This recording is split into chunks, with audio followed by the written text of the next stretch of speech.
Woohoo! Banis. Express lane.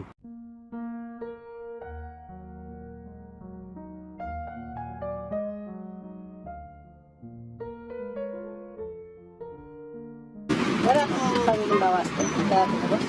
Kasi parang yung sa rider ng ganito. Kaya nakikita namin.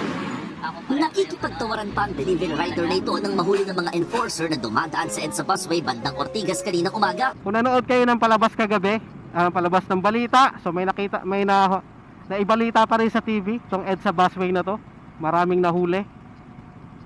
May nakita ako, may napanood ako na nakikipagtawaran sa huli, sa harap ng mainstream media, nakikipagtawaran siya.